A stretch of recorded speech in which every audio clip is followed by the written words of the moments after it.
When Stephen Thaler asked the U.S. Copyright Office to register an AI-generated painting, a denial meant $0 federal copyright protection for machine-only authorship.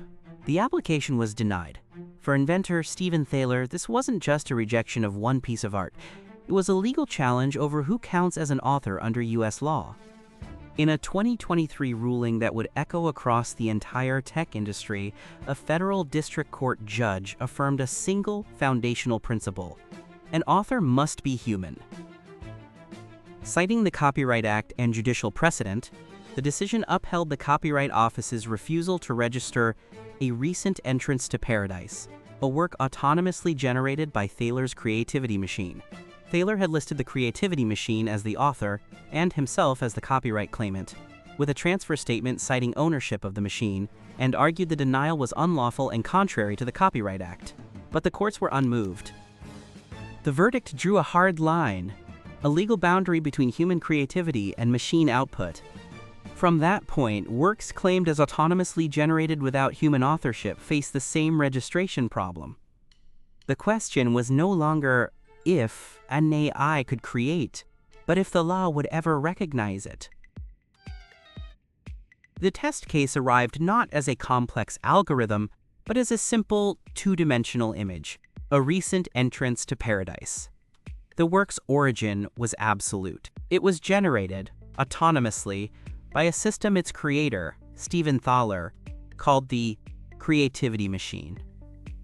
According to his own filings, the machine operated without any creative contribution from a human operator. The AI was the sole source. In his application to the U.S. Copyright Office, Thaler made a deliberate, unprecedented move.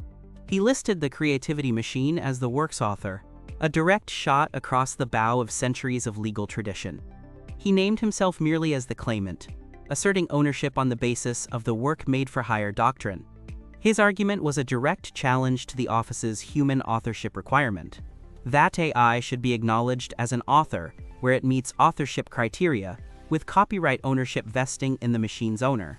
He contended his machine, as the sole creator of the work, met the statutory requirements for authorship. This was not about protecting a single piece of art. It was about challenging the Copyright Office's refusal to register a work generated autonomously by NSO, and securing a ruling that would recognize the machine as a valid author, with copyright vesting in its human owner. Success would have opened the door to a new asset class: machine-authored works, owned by the people who deployed them. But Thaler's strategy demanded convincing a federal agency to reinterpret its own foundational rules. He was asking the gatekeeper to invalidate its most fundamental requirement. But Thaler's strategy hinged on forcing a confrontation with a single, stark question: could a non-human entity ever be an author? The office now had to answer. The Copyright Office did not bend. Its response was a wall of legal granite, built a century ago. The review board's final refusal was not a novel interpretation, but a restatement of doctrine. It pointed to its own manual, the compendium. Paragraph 306 is explicit. The office will refuse to register a work if it determines a human being did not create it. This internal rule, it argued, reflected its long-standing interpretation that the Copyright Act requires human authorship. Section 102A provides copyright protection for original works of authorship fixed in any tangible medium of expression. For over a century, federal courts have read those words and the Act's repeated use of author to mean one thing: a human mind must be at the origin. To prove it, the office reached back to the dawn of modern copyright. It cited an 1884 Supreme Court case, Burrough-Giles Lithographic Company versus Cerrone. A photograph was copyrightable, the court held, because of the photographer's creative choices: posing the subject, selecting the light. The fruits of intellectual labor and the author's original intellectual conceptions mattered. Another landmark, Mazur versus Stein, affirmed that even statuettes used as lamp bases were protectable as works of art. In both rulings, the author was undisputedly human. The office was not building a new fence to keep AI out. It was pointing to the fence that had always been there. With the administrative path sealed, Thaler had only one door left to force open. He filed a lawsuit in federal court. This was no longer a plea for a second look at an application. It was a direct assault on the human authorship requirement itself. Thaler's legal brief argued the office's refusal was arbitrary, capricious, and unsupported by the actual statute. The battlefield had shifted. This was no longer a dispute over one painting. It was a challenge to the constitutional foundation of ownership itself. The central question for a federal judge was now unavoidable. Could a court overturn a century of human authorship rulings and command the government to recognize a machine as an author? The answer would have consequences far beyond Thaler's digital canvas. The case, now styled Thaler versus Perlmutter, landed before a federal judge in Washington, D.C. Its task was to review the Copyright Office's final determination. Its conclusion was unequivocal. The law's language, while not defining author in a single sentence, operates on a consistent and deeply embedded assumption of human creativity. But the court did not simply defer. It performed its own surgery on the Copyright Act itself. Human authorship, the court affirmed, is an essential requirement, and the Copyright Office had tied that principle to the fruits of intellectual labor originating from a human mind, a reasoning the court endorsed. As presented, a work claimed as autonomously generated by a machine, with no human creative input, Thaler's painting had no path to copyright registration. This judicial affirmation had a definitive, material consequence. By ruling that a work generated without any human creative input is ineligible for copyright registration, the court denied Thaler the legal foundation he needed to enforce ownership. Without registration, he could not bring an infringement suit in federal court, a ruling that was both a legal conclusion and a commercial verdict. Thaler's broader arguments were never even reached. The economic engine he sought to build for his machine, owning and licensing its output, had no legal fuel. The court had drawn a firm line. For this work, presented as autonomously machine-generated, the human authorship requirement barred registration. The court's focus squarely on the statutory text. The human authorship requirement was not a policy preference that could be argued away. It was a non-waivable, foundational, load-bearing wall of the entire system.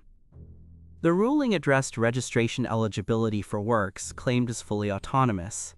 It did not decide the separate question of how much human involvement in AI-assisted work might qualify for protection.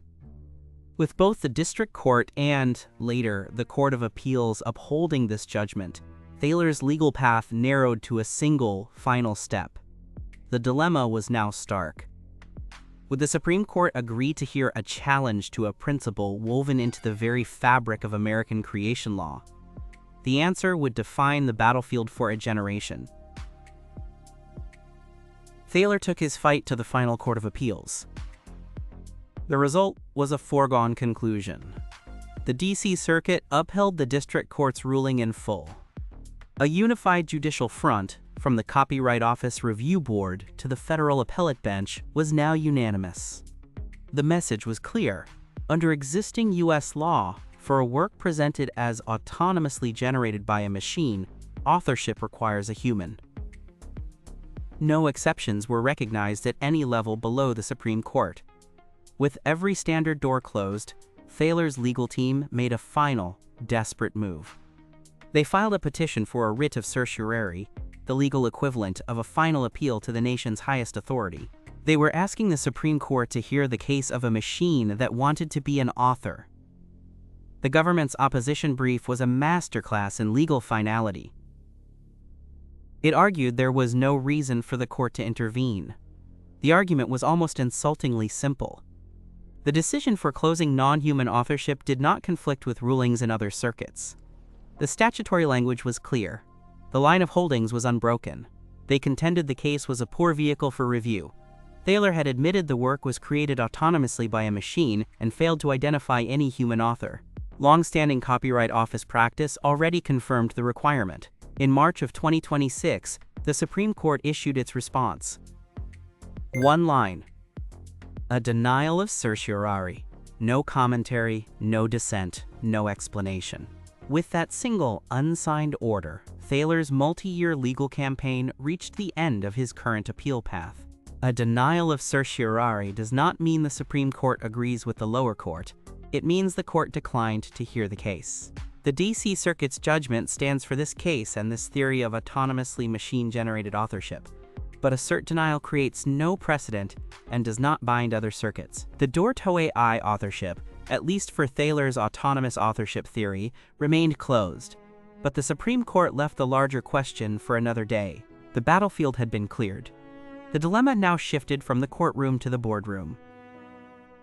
If autonomously generated works cannot be registered, how can they ever generate value? The Supreme Court's denial of certiorari ended the campaign. A single unsigned order in March 2026. No dissent, no commentary. Just finality for this case. The denial left the lower court ruling in place.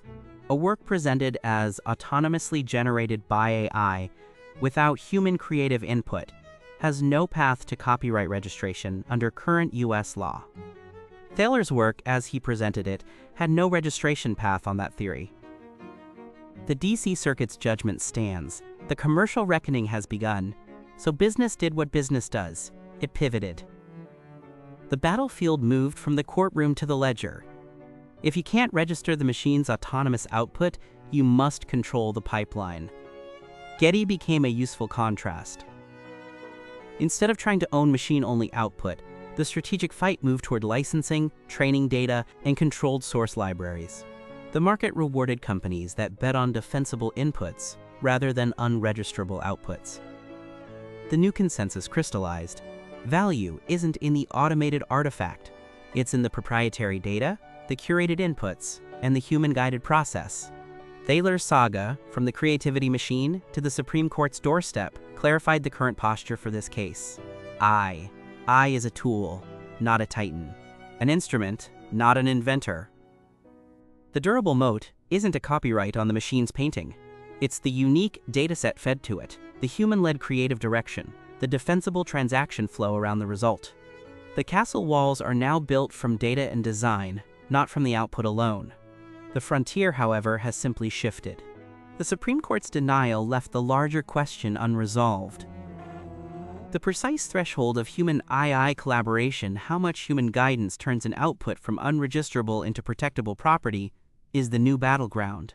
And it is a fight that will shape the next decade of the creative and tech economies. If this breakdown of the Thaler ruling clarified the new legal posture, alike helps us reach more curious minds. Do you think the court made the right call? Drop your verdict in the comments.